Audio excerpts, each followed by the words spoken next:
Hi flowers, welcome back to my channel. Video को start करने से पहले अगर अभी तक आप में से किसी ने मेरे चैनल को सब्सक्राइब नहीं किया है तो प्लीज़ चैनल को सब्सक्राइब, वीडियो को लाइक और नीचे कमेंट करते हुए ज़रूर बताइएगा कि आज का ये पार्ट आप लोग कैसा लगा। तो चलिए पेनफुल लव का नेक्स्ट पार्ट स्टार्ट करते हैं। लास्ट पार्ट में हमने देखा था कि फाइनली महंगिया मारा जा चुका था। उसकी मौत के बाद सभी लोग यहाँ पे उसकी जो लाश पड़ी हुई थी ना उसी को देखे जा रहे थे। शुयांग को यहाँ पे गिरफ्तार कर लिया, सॉरी शुयांग नहीं, शुशे को यहाँ पे गिरफ्तार कर लिया था क्योंकि मौत की सज़ा भले ही कैसा भी हो, है तो कल्टीवेशन वर्ड ही, इसलिए फ़िलहाल तो नहीं दी गई थी, लेकिन हाँ कभी ना कभी दी जाएगी, इसकी घोषणा ज़रूर कर दी गई थी। इस सब चीज़ों को पूरी तरीके से निपटा देने के बाद फाइनली अगले दिन सभी लोग फिर से मीटिंग हॉल में बैठे हुए थे ये जानने के लिए कि अब क्या करना है।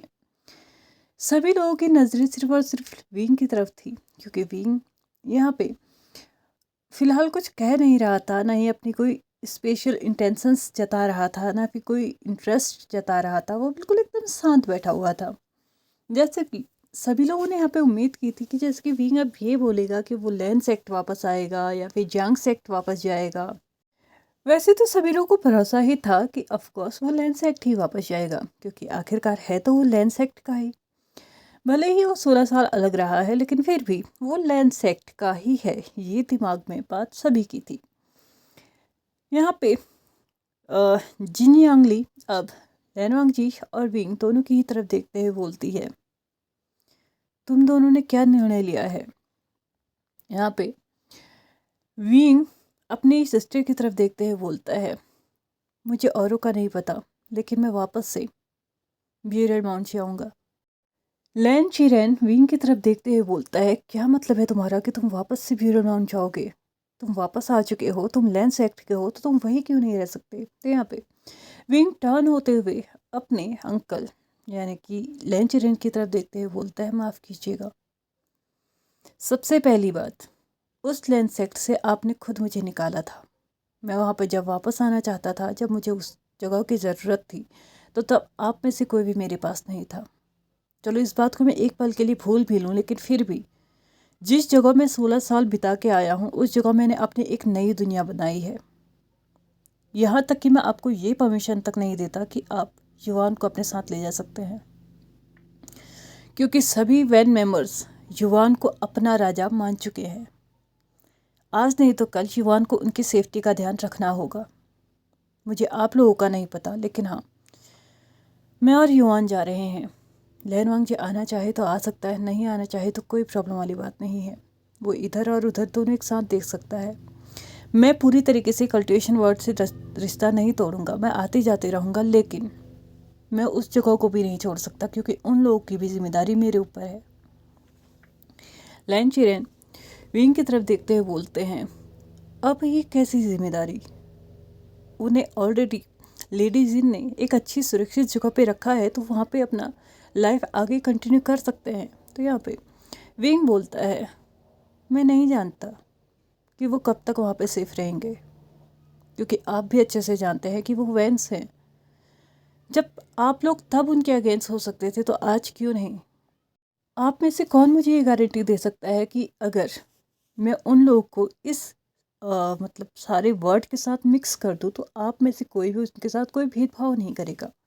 आपकी नॉर्मल जो जनता है वो इंसान उनके साथ वैसे ही घुल मिल जाएंगे जैसे कि वो नॉर्मली किसी और सेक्ट के मेंबर्स के साथ घुल जाते हैं। क्या आपको लगता है ऐसा हो पाएगा?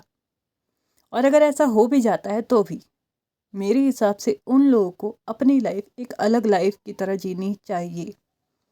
उनके पास अपना जगह है, अपना घर है, अपना कारोबार है, हर एक चीज़ है, वो किसी और पे क्यों बोझ बन के रहें?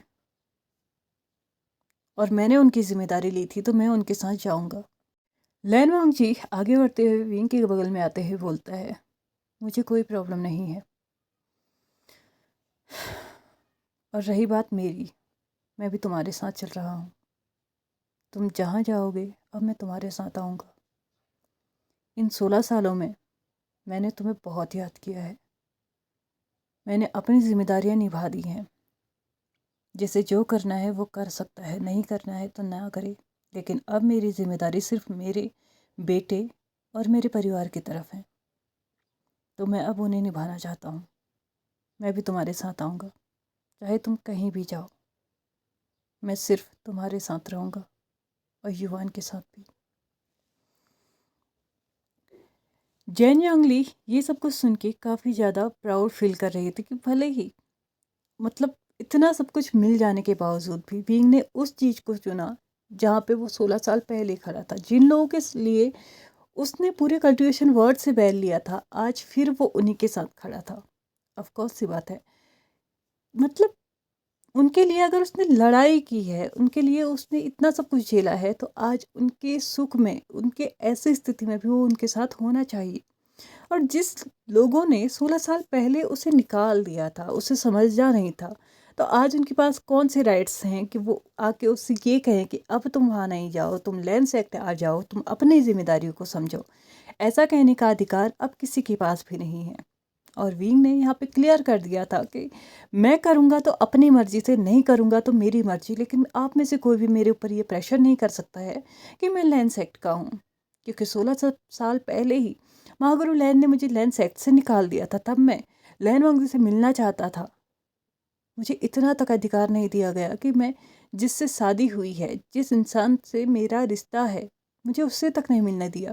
तो आज आप में से कोई भी मुझे उस रिश्ते का हवाला तो नहीं दे सकता है। जैन यांगली विंग और जैनचेंग दोनों की ही तरफ देखते हुए अपने हाथों को फैलाती है। विंग अपने कदमों को आगे बढ़ाते हुए जल्दी से जाके जैन यांगली के गले लग जाता है। कुछ पलों के लिए वो दोनों काफ़ी खुश थे, लेकिन जब उन्होंने नोटिस किया कि जैन चेंग अभी भी नहीं आया है, तो वो जैन चेंग की तरफ मुड़ते हुए बोलती है, क्या हुआ चेंग, क्या तुम नहीं आओगे? जैन चेंग अपने आइज को रोल करते हुए दूसरी डायरेक्शन में देखना स्टार्ट करता है। तो यहाँ पे उसकी नज़र युवान की तरफ बढ़ती है। वो युवान की तरफ देखते हुए हल्की सी मुस्कुराहट के साथ बोलता है, तुम्हारी किस्मत कितनी अच्छी है नवी, आज तुम्हें तुम्हारा पति भी मिल गया, तुम्हारे पास तुम्हारा बच्चा भी है। सच में चाहे कुछ भी हो जाए, मैं तुमसे कभी आगे निकल ही नहीं सकता। तुम हमेशा हर एक चीज़ में मुझसे आगे निकलोगे। भले ही तुम्हारी गोल्डन कोर मेरे अंदर है, लेकिन फिर भी तुम्हारे पास इतनी क्षमता है कि इस कल्टीवेशन वर्ड को तुम अकेले ही तबाह कर दो। मैं तुम्हारी बराबरी कभी कर ही नहीं सकता।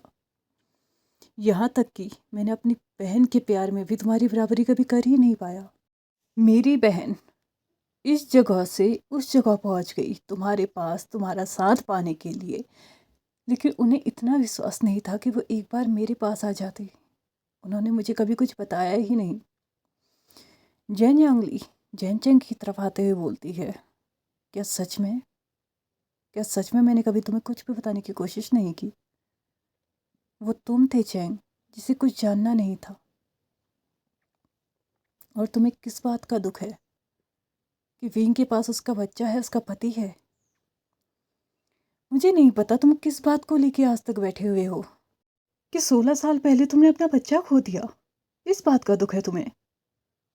और उस बच्चे को खोने के बाद तुमने एक और शख्स को खोया है। अगर तुम चाहते तो उस रिश्ते को बना के रख सकते थे। अगर आज तुम्हारा बच्चा और तुम्हारा पति तुम्हारे साथ नहीं है ना, तो सिर्फ तुम्हारी वजह से। तुम्हारा बच्चा तुम्हारे पास नहीं है क्योंकि शायद उस वक्त तुम्हें अपने आप को बचाना चाहिए था, ना कि उस स्थिति में लड़ना चाहिए था। क्या लगा तुम्हें तुम लड़ लोगे? चलो ठीक है, बच्चा खो दिया तुमने, लेकिन तुम्हारे पति का क्या? तुमने अपने हस्बैंड के साथ क्या करके रखा हुआ है पिछले 16 सालों से? तुम उसे आरोपी ठहरा रहे हो। क्या इसमें गलती किसी और की है? ये तुम्हारी गलती है। जैन चैंगफिंग की तरफ देखते हुए बोलता है, सच में मैंने सच कहा था, मैं तुमसे कभी आगे निकल ही नहीं सकता। देखो ना, आज तुम्हारे पास तुम्हारा बच्चा, तुम्हारा पति और तुम्हारी बहन सब है। वीन का सब्र का बांधा टूट चुका था। सच में उसने इतने सालों में इतना कुछ झेल लिया था ना कि अब एक और शब्द वो नहीं सुनना चाहता था। उसने युवान के पास जाके उसके हाथ को खींचते हुए अपने पास खींचा और उसको जैन चेंग के पास लाया। जैन चेंग की तरफ उसको झटके से धक्का देते हुए बोला, बहुत दुख है ना तुम्हें कि तुमने 16 सालों पहले अपने बच्चा खो दिया। और आज मैं अपने बच्चे के साथ यहाँ पे खड़ा हूँ। तो ये है मेरा बच्चा। तुम चाहो तो इसे अभी के अभी मार सकते हो, अपना बदला ले सकते हो, अपनी अंदर चल रही उस गुस्से वाली भावना को बंद कर सकते हो, ख़त्म कर सकते हो। लेकिन अपनी इस सारी स्थिति का ज़िम्मेदार तुम हम में से किसी को नहीं ठहरा सकते जैन चैंग। हम में से कोई भी उस स्थिति का ज़िम्मेदार नहीं है। तुम्हारे सामने मेरा बच्चा है, तुम्हारे हाथ में तुम्हारी जीडियन है। तुम अच्छे से जानते हो सिर्फ 4 बार और मेरा बच्चा ज़मीन पे पड़ा होगा। कर सकते हो तो कर लो। मैं लैन वांगची या फिर कोई भी यहाँ पे इंसान अभी खड़ा है ना, वो तुम्हारे बीच में नहीं आएगा। मैं तुम्हें शॉट ही देता हूँ, लेकिन क्या तुम ये कर पाओगे? नहीं कर पाओगे ना। जिस तरीके से तुम मेरे बच्चे पे हाथ नहीं उठा सकते, उसी तरीके से मैं भी ये नहीं सोच सकता था कि तुम अपने बच्चे को गवा दोगे और इस बात का दुख मुझे नहीं होगा। अगर मेरे हाथों में होता मैं उस बच्चे को कैसे भी वापस ले आता। लेकिन ये भगवान का रचा हुआ खेल था जैन चैंग। उस चीज़ को स्वीकार कर, उस चीज़ को अगर तुम ऐसे ही पकड़ के बैठे रहोगे ना, तो याद रखना कहीं ऐसा ना हो जो कि तुम्हारे आसपास आज भी कुछ लोग बच चुके हैं ना, तुम उन्हें भी खो दो। जैन चैंग की बाहों में इस वक्त युवान था। उसने युवान को अपने से हल्के से हलक किया और उसके बाद उसके चेहरे को देखा। उसके चेहरे को देखने के बाद कहीं ना कहीं उसे एक अजीब सा सुकून मिल रहा था। उसने युवान को अपने गले से लगा लिया इतनी टाइटली कि उसे आज महसूस हो रहा था वैसे ही फीलिंग्स फील हो रही थी जो इसकी उसने तब फील की थी जब उसके बेबी वॉर्म में ना उसका खुद का बच्चा था। उसने युवान को गले लगा के बहुत ज़ोर ज़ोर से रोना स्टार्ट किया, बहुत ज़ोर ज़ोर से। ऐसा लग रहा था जैसे कि 16 सालों से जो इमोशंस, जो फीलिंग्स, जो दबी हुई भावनाएं उसके अंदर थी ना, वो आज बाहर आ रही थी। उसने युवान को इतनी टाइटली पकड़ा हुआ था ना कि युवान खुद को छुड़ाने की कोशिश करना चाहता था, लेकिन अभी अपने अंकल की इस तड़प को, इस तकलीफ को देख के वो भी कहीं ना कहीं रुक तो रहा था। लेकिन हाँ, उसने महसूस ज़रूर किया कि जैन चैंग की ग्रिप बहुत टाइट थी। फाइनली 5 मिनट निकल जाने के बाद युवान और जैन चैंग एक दूसरे से अलग होते हैं। युवान ने जैन चैंग के आंसू को साफ करते हुए बोला, आई एम सॉरी अंकल, शायद मुझे देख के आपको कुछ ज़्यादा ही चीज़ें याद आ गई। हम कोशिश करेंगे कि आज के बाद आपके सामने ना आए। जैन चैंग ने अपने सर को ना में हिलाते हुए कुछ बोलना चाहा। नहीं, मैं चाहता हूँ कि तुम जियांग से एकटा हो। क्या तुम्हारे बाबा तुम्हें मेरे पास नहीं छोड़ सकते? बस कुछ दिन भी। मुझे मुझे ज़्यादा दिन नहीं चाहिए। मैं चाहता हूँ कि कुछ दिन युवान मेरे साथ रहे। मैं कुछ दिन युवान को अपने साथ रखना चाहता हूँ। मैं वादा करता हूँ मैं वापस इसे खुद तुम्हारे पास पहुँचा के जाऊँगा। वीइंग अपने भाई को इस स्थिति में देख के काफ़ी ज़्यादा इमोशनल हो चुका था। वो अपने कदमों को आगे बढ़ाते हुए उसके कंधे पर हाथ रखते हुए बोलता है, इस पे तुम्हारा भी अधिकार है। तुम अंकल हो उसके। आज ही नहीं, फ्यूचर में भी अगर तुम चाहो तो युवान को अपने पास बुला सकते हो। जब चाहे तुम उसे अपने पास बुला सकते हो, लेकिन प्लीज़ अब वक्त आ चुका है कि तुम अपनी पुरानी चीज़ों को भूल जाओ और आगे बढ़ो। फ़िलहाल तो युवान को हमारे साथ चलना होगा, क्योंकि अगर युवान हमारे साथ नहीं आएगा तो सारे के सारे डिमॉन वर्ल्ड के लोग बहुत ज़्यादा परेशान हो जाएंगे। वो 1 हफ्ते में तुम्हारे पास वापस आ जाएगा। उसने लैनवांग जी की तरफ देखा, लैनवांग जी ने वींग की तरफ देखा। युवान ने भी अपने अंकल के आंसू को फिर से साफ किया। चैन चैंग ने उसके फॉरहेड पे किस किया और उसके फेस को अपने हाथ में लेते हुए बोला, तुम अंकल के पास आओगे ना? युवान ने अपने सर को बहुत अच्छे से, मतलब बहुत क्यूट वे में हिलाते हुए बोला, हाँ मैं आऊँगा। मैंने बाबा से सुना है कि वहाँ पे बहुत अच्छी अच्छी चीज़ें हैं, मैं उन्हें भी देखना चाहूँगा। यहाँ पे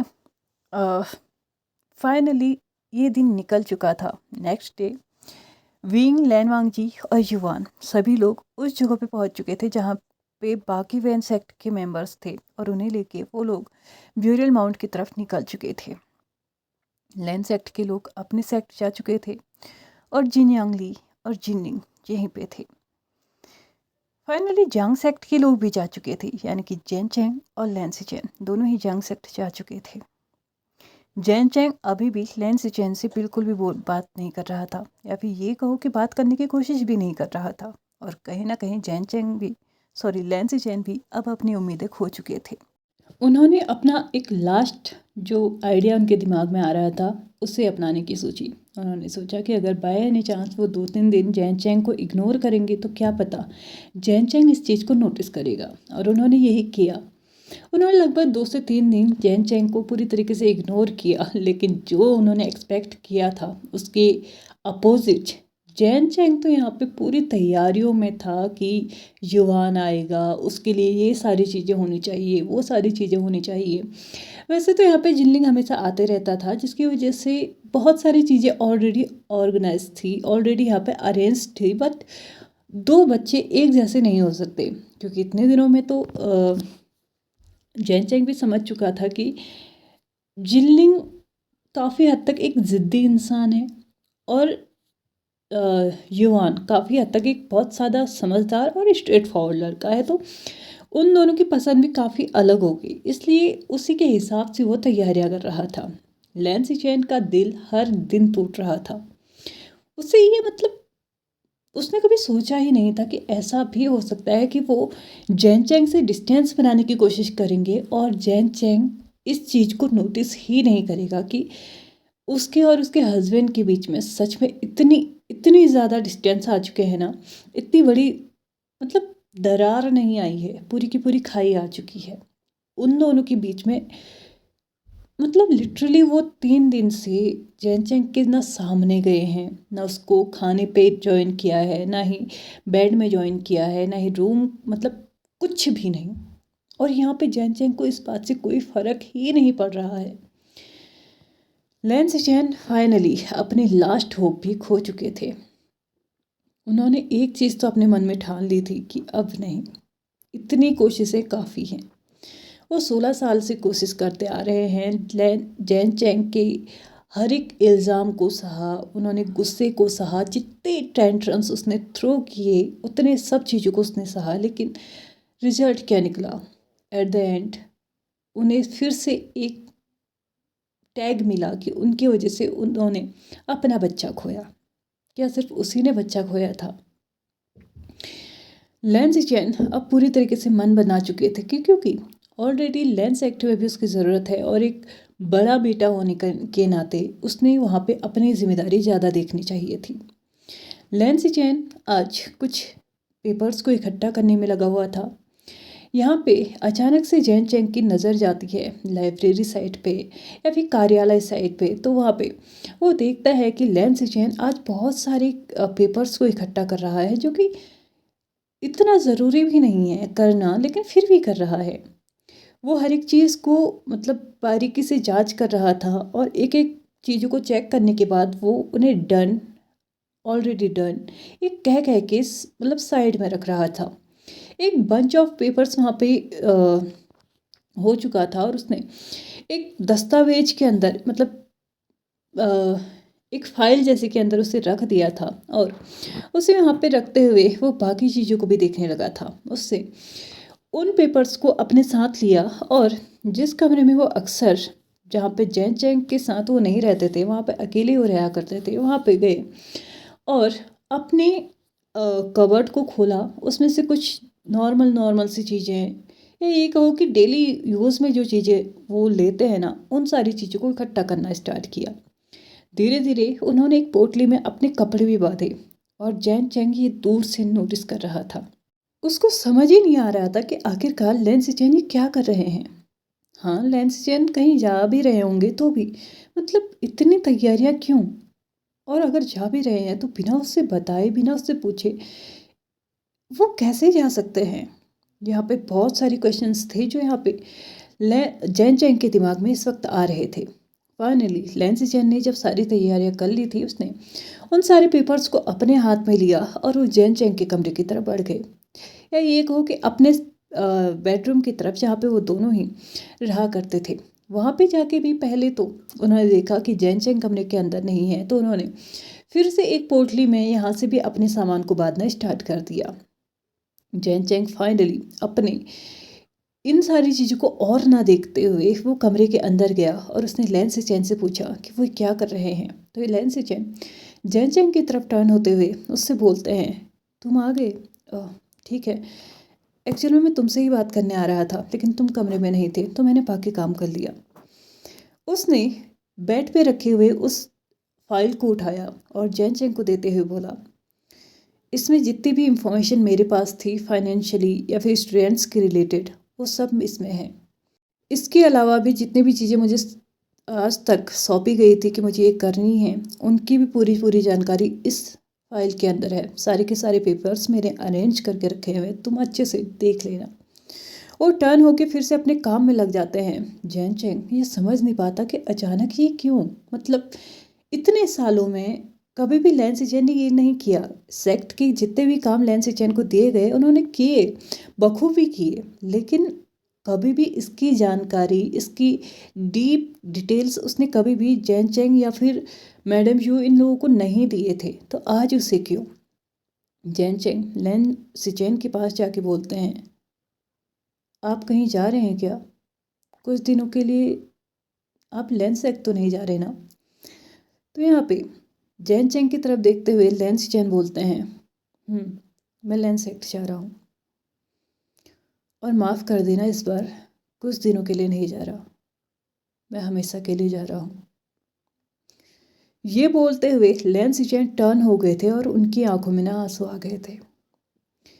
एक ऐसा इंसान जिसके साथ जीने की उन्होंने हमेशा कल्पना की थी, एक ऐसा इंसान जिसके साथ जीने की उन्होंने नाकाम कोशिशें की, लेकिन आज वो फाइनली हार चुके थे। जैन चेंग अपनी जगह पे एकदम स्टिफ स्तब्ध रह चुका था। वो समझ ही नहीं पा रहा था कि ये क्या बोला। कुछ टाइम के बाद जब उसकी जान में जान आई तो उसने लैन सिचेन से बोला, क्या मतलब है आपका कि आप हमेशा के लिए लैन सेक्ट जा रहे हैं?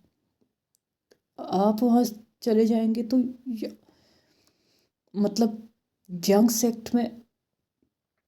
वो कुछ बोल नहीं पा रहा था क्योंकि कहीं ना कहीं गला उसका भी भराया था। लैन सिचेन ने खुद को कंट्रोल किया, अपने आंखों से गिरते हुए आंसू को कंट्रोल किया। उसके बाद लैन जैन चेंग की तरफ टर्न होते हुए बोला, मुझे नहीं लगता यहाँ पे मेरी ज़रूरत है, मुझे इस वक्त वहाँ पे होना चाहिए जहाँ पे मेरी ज़रूरत है। लगभग 17 साल पहले मैंने तुमसे शादी की, उस सेक्ट को छोड़ा, अपनी जिम्मेदारियों को लैन वांग जी को दे आया, ये सोच के कि मैं यहाँ पे अपनी लाइफ बहुत अच्छे से जीऊँगा। लेकिन ना मैं अपनी जिम्मेदारियाँ ही निभा पाया और ना अपनी लाइफ को ही जी पाया। तो मेरे लिए अब अच्छा यही रहेगा कि मैं अपनी जिम्मेदारियों को संभालूं। पिछले 16 सालों में मैंने बहुत कोशिश कर ली तुम्हें मनाने की। मैंने हर वक्त तुम्हारी हर एक चीज़ को सुना। मुझे लगा आज नहीं तो कल तुम अपने माइंड को चेंज करोगे, तुम समझोगे कि अगर तुमने अपना बच्चा खोया है तो मैंने भी अपना बच्चा खोया है। मुझे खुशी नहीं हुई थी तुम्हें उस हालत में देख के। खैर, इन बातों बातों को अब करने का कोई फ़ायदा नहीं है। लैन वांग जी ऑलरेडी विंग के साथ जा चुका है तो लैन सेक्ट को संभालने के लिए कोई ना कोई होना चाहिए, इसलिए मैं जा रहा हूँ। उम्मीद है तुम अपना ध्यान रखोगे और इस सेक्ट का भी। लैन सिचेन की हिम्मत नहीं हो पा रही थी जैन चेंग से नज़रें मिलाने की और जैन चेंग की हिम्मत नहीं हो पा रही थी लैन सिचेन से अपनी नज़रें हटाने की। जैन चेंग ने अपने हाथों को आगे बढ़ाते हुए लैन सिचेन के हाथ को अपने हाथों में लिया। उसके बाद बोला, आप जा रहे हैं मुझे छोड़ के? सिचेन, आपने कहा था आप मेरा हमेशा साथ देंगे, आप ऐसे कैसे जा सकते हैं?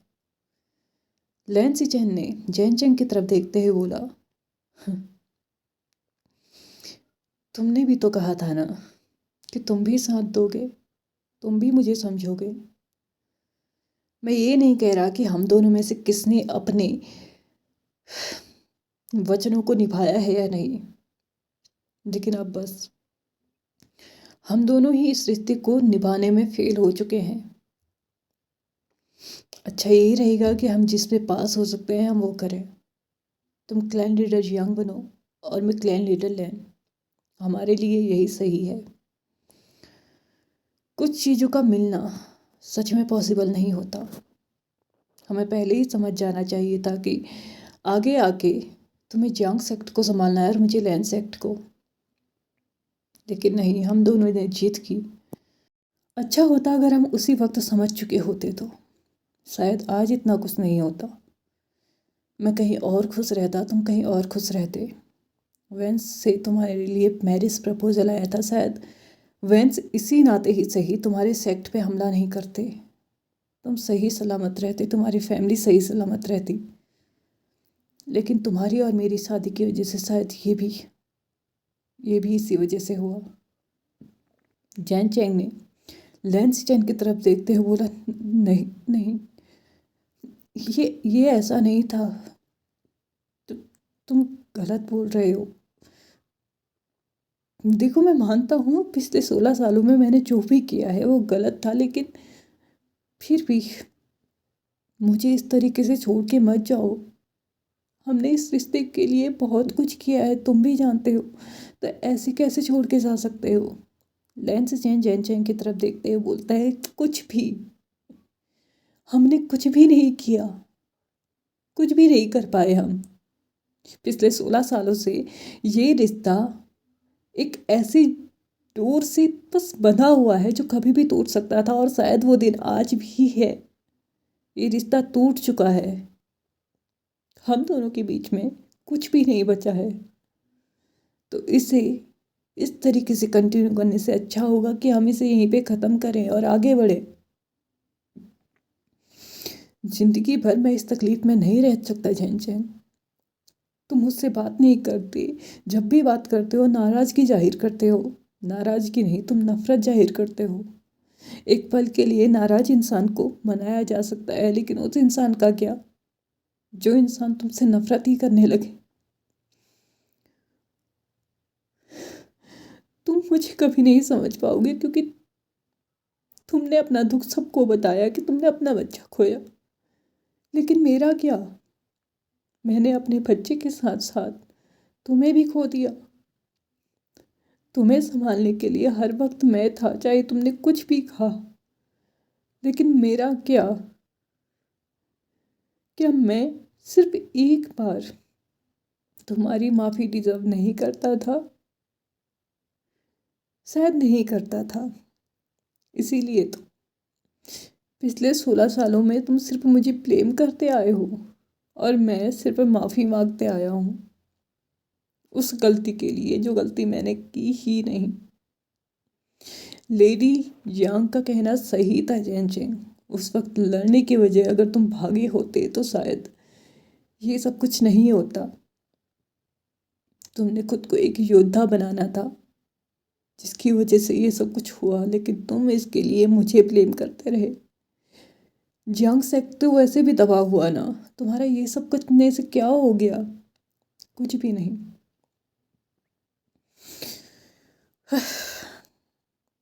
ख़त्म करते हैं और आगे बढ़ते हैं। जैन चैंग ने जितनी चीज़ें अपनी बांध के रखी थी उनको उठाया और कमरे से बाहर जाने लगा। जैन चैंग कुछ देर के लिए अपनी जगह पे एकदम स्टिफ रह चुका था और वो भी कहीं ना कहीं रियलाइज़ कर रहा था कि सच में उसने लैंसी चैन को कितना अकेला कर दिया था। लैंसी चैन तो किसी से कुछ कह भी नहीं सकते थे। आखिरकार एक एल्फा है। एक एल्फा अपनी सिर्फ जिम्मेदारियां निभा सकते हैं। जिस टाइप की मेंटेलिटी हम लोगों के सामने है ना कि मर्द अपनी जिम्मेदारी निभाए, वो अपनी कमजोरी किसी को ना दिखाए, सेम वही उनके साथ भी था। लैंसी चैन ऑलमोस्ट दरवाजे से बाहर जाने ही वाले थे कि तभी जैन चैंग पलटता है, तेजी से अपने कदमों को बढ़ाता है और जैन चैंग के वेस्ट के अराउंड अपने हाथों को बहुत टाइटली रैप करते हुए उनके पीठ पे अपने सर को रेस्ट देते हुए बोलता है, नहीं, आप नहीं जा सकते, किसी भी हालत में नहीं जा सकते। मैं मानता हूँ मैंने गलती की है और उसके लिए मैं ज़िंदगी भर माफ़ी मांगने के लिए तैयार हूँ, लेकिन नहीं, आप यहाँ से नहीं जा सकते। मैं जाने ही नहीं दूँगा। मैं आपको परमिशन नहीं देता हूँ यहाँ से जाने की। भले ही इस रिश्ते को निभाया है या नहीं, लेकिन फिर भी ये रिश्ता है, हम दोनों का ये रिश्ता है, और मैं आज भी आपका हस्बैंड हूँ, इसलिए आप नहीं जा सकते, मुझे छोड़ के नहीं जा सकते, किसी भी हालत में नहीं जा सकते। मैं जाने भी नहीं दूंगा, और अगर आप गए तो याद रख लेना, कल आपको फिर वापस आना होगा और मेरा अंतिम संस्कार करना होगा। लैंसी चैन ने ये सुनते ही वापस टर्न होके जैन चैंग को बड़ी बड़ी आंखें दिखाई और उसके लिप्स पे अपनी फिंगर को रखते हुए बोला, बकवास बंद करो। ये क्या बात हुई? हाँ, तुम इतना कुछ कह सकते हो, लेकिन क्या मैं यहाँ से जा भी नहीं सकता? लैंसी चैन की ये बात सुनते ही जैन चैंग ने लैंसी चैन को टाइटली गले लगाया, उनके सीने पे अपने सर को रखते हुए बोला, नहीं, आप नहीं जा सकते। मैं आपसे लड़ना चाहता हूँ, झगड़ना चाहता हूँ, लेकिन आप यहाँ से नहीं जा सकते, कुछ भी कीजिए, आप नहीं जा सकते। लैंसी चैन से जैन चैंग की हालत नहीं देखी जा रही थी। वो एकदम एक छोटे से बच्चे की तरह रो रहा था, जैसे कि उससे ना उसके माता पिता जब बिछड़ जाते हैं ना, बाय एनी चांस कुछ रीजंस के तहत, तो उससे पता होता है कि वो शायद उसे दोबारा नहीं मिल पाएंगे, और उस वक्त वो जिद कर रहा होता है कि नहीं, आप नहीं जा सकते। सेम वही जैन चैंग इस वक्त लैंसी चैन के साथ कर रहा था। लैंसी चैन ने अपने हाथों में जो पोटली थी उनको नीचे फेंका, और जैन चैंग को सेम वैसे ही हक किया जैसे कि जैन चैंग ने लैंसी चैन को किया था। उसके बालों को सहलाया, उसकी पीठ को रब किया, और उसके बाद बोला, शांत हो जाओ, ठीक है, तुम चाहते हो ना मैं नहीं जाऊँ, मैं नहीं जाऊँगा, बिल्कुल नहीं जाऊँगा, अब रोना बंद करो, बस बहुत हो गया। लेकिन एक बात और, आज के बाद तुम मुझे उस चीज़ के लिए ब्लेम नहीं करोगे जो मैंने नहीं किया। जैन चैंग अपने सर को ना में हिलाते हुए बोलता है, नहीं करूँगा, कभी नहीं करूँगा, मैं ये गलती कभी नहीं करूँगा, आप जो कहेंगे मैं वो करूँगा, बस आप नहीं जा सकते। लैंसी चैन जैन चैंग को अपने से थोड़ा सा दूर करते हैं, उसकी आंखों से निकल रहे आंसुओं को अपने अंगूठे से साफ करते हुए बोलते हैं, बस बहुत हो गया, मैं नहीं जा रहा, ठीक हो गया, अब हम एक नई शुरुआत करेंगे जैन चैंग, और प्लीज़ उसमें तुम्हें मेरा साथ देना होगा। इस वक्त ये सारी जिम्मेदारी मेरी नहीं होगी। जैन चैंग हाँ में अपने सर को हिलाते हुए बोलता है, बिल्कुल। वो इस वक्त एक छोटे से बच्चे की तरह रो रहा था। लैंसी चैन ने जैन चैंग को और भी टाइटली हग किया, और उन दोनों ने एक नई शुरुआत की। इस शुरुआत के बाद लगभग 5 साल निकल चुके थे। इन 5 सालों में बहुत कुछ बदल चुका था। ना चाहते हुए भी लैन जिंगे को लैन सेक्ट का क्लैन लीडर बनना पड़ा। लैन वांगजी और विंग ने तय किया था कि वो अब वर्ल्ड टूर पे निकल जाएंगे। महारानी जिन यानी कि जैन यांगली पूरी तरीके से जिन सेक्ट को संभाल रही थी। जैन चैंग और लैंसी चैन ने भी बहुत अच्छी तरीके से अपने रिश्ते को संभाला हुआ था। साथ ही साथ उन्होंने एक बेबी को भी अडॉप्ट किया था। वो बेबी गर्ल थी और अभी 7 साल की थी, और उन्होंने उसका नाम सी चैंग रखा हुआ था। इसके अलावा सभी इस वक्त जिन सेक्ट में थे, क्योंकि जिन सेक्ट में एक बहुत बड़ा बैंक्वेट चल रहा था, क्योंकि अभी अभी यहाँ पे लैन युआन और जिनलिंग की शादी हुई थी। हाँ, इन 5 सालों में इन दोनों के बीच की नज़दीकियाँ काफ़ी बढ़ चुकी थी, क्योंकि युआन बार बार जिन सेक्ट जियांग सेक्ट जाते रहता था। लैन सेक्ट भी हो जाता था, लेकिन लैन जिंगे के साथ उसको सिर्फ फ्रेंडली महसूस होता था, लेकिन जिनलिंग के साथ उसको काफ़ी कुछ महसूस होने लगा। और जिनलिंग ने भी बड़े ही रौब में आके अपने प्यार का इजहार कर ही दिया था। हालांकि स्टार्टिंग में लैन युआन ने इस बात के लिए मना कर दिया था, क्योंकि जिनलिंग ने उसको एकदम ऐसे ही मतलब प्यार नहीं, जैसे कि उसने हुक्म चलाया हो कि उसे तो उसका प्यार एक्सेप्ट करना ही होगा। और बाद में जिनलिंग ने बहुत ही पोलाइटली, बहुत ही स्वीट तरीके से, बहुत ही ज़्यादा केयरिंग, अंडरस्टैंडिंग, ये सब कुछ शायद मतलब जितनी भी क्वालिटीज़ एक परफेक्ट हस्बैंड में होनी चाहिए ना, वो सुजोई को दिखाई थी। तो तब जाके सुजोई ने हाँ कहा था। लैन युआन को जब से लैन टैग मिला था, यानी कि लैन का सरनेम मिला था, तब से ही लैन वांगजी ने उसको लैन सुजोई का नाम दिया था, और सभी लोग अभी उसे लैन सुजोई और लैन युआन दोनों के ही नाम से जानते थे। यहाँ पे इन दोनों की शादी हो चुकी थी और अभी बैंक्वेट चल रहा था। अभी भी लैन युआन और जिनलिंग के बीच में लड़ाई ही चल रही थी, क्योंकि फिर से जिनलिंग ने ऐसा कुछ किया था जिसके चलते लैन युआन को ये लगा था कि वो फिर से अपने पैसे का, अपने मतलब महान होने का ना यहाँ पे प्रदर्शन कर रहा है। और जिनलिंग अभी भी उसको मना रहा था कि ठीक है, मैं आइंदा ऐसा नहीं करूँगा, तुम जैसे ही कहोगे मैं वैसे बन के रहूँगा। और ये सारी चीज़ें देख के ना सभी लोग बहुत ज़्यादा हंस रहे थे, क्योंकि उन दोनों की शादी होने के बावजूद भी वो दोनों बिल्कुल ऐसा एक्ट कर रहे थे जैसे कि दो छोटे से बच्चे आपस में लड़ रहे हों और एक दूसरे को मना भी रहे हों। लैन वांगजी और विंग यहाँ पे एक दूसरे की तरफ देखते हैं और उसके बाद याद अपने दिनों को याद करते हुए बोलते हैं तुम्हें पता है ना, हम भी ऐसे ही लड़ते थे। यहाँ पे लैन वांगजी बोलता है, सिर्फ तुम लड़ते थे विंग, मैं तो चुप ही रहता था। तो यहाँ पे लैन वांगजी की तरफ विंग देखते हुए बोलता है, हाँ, तुम बिना कुछ बोले भी बहुत कुछ बोल जाते थे। खैर, मुझे खुशी इस बात की है कि मेरे बेटे को एक परफेक्ट पार्टनर मिला है, जो उसके हाँ में हाँ, ना में ना, उसके सही में सही और उसके गलत में गलत कहता है। लैन वांगजी ने युआन की तरफ देखा, उसके बाद हल्की सी मुस्कान के साथ उसने विंग की तरफ देखा और उसके बाद बोला, सच में उसे उसका परफेक्ट पार्टनर मिल चुका है। अब हम भी अपने वर्ल्ड टूर पे आराम से जा सकते हैं बिना युआन की चिंता किए। यहाँ के सारे मैटर्स सॉल्व हो चुके हैं, जिसको जो मिलना था वो मिल चुके हैं। अब हमारे पास यहाँ कोई काम नहीं रह चुका है, तो इस एफएफ को भी मैं आज यहीं पे ख़त्म करती हूँ। आई नो ये एफएफ बहुत लंबा चला है, लेकिन मुझे पता है आज का एपिसोड भी काफ़ी लंबा है, तो बहुत सारे लोग स्किप करेंगे। बट जो लास्ट तक सुन रहे हैं, मैं उनसे एक क्वेश्चन करना चाहती हूँ कि क्या रिवेंजफुल लव सीजन 2 के नेक्स्ट पार्ट को मैं यहीं पे अपलोड करूँ या फिर मैंने जो न्यू चैनल बनाया है वहाँ पे अपलोड करूँ, क्योंकि ये चैनल ऑलरेडी फ्रीज हो चुका है। अब आप लोग जो भी मुझे बोलेंगे मैं वही करूँगी। तो चलिए फ्रेंड्स, आज के इस पार्ट को और इस एफएफ को हम यहीं पे ख़त्म करते हैं। वीडियो पसंद आया तो please like share subscribe and comment करते हुए जाइएगा। Thank you so much for watching my video and bye bye.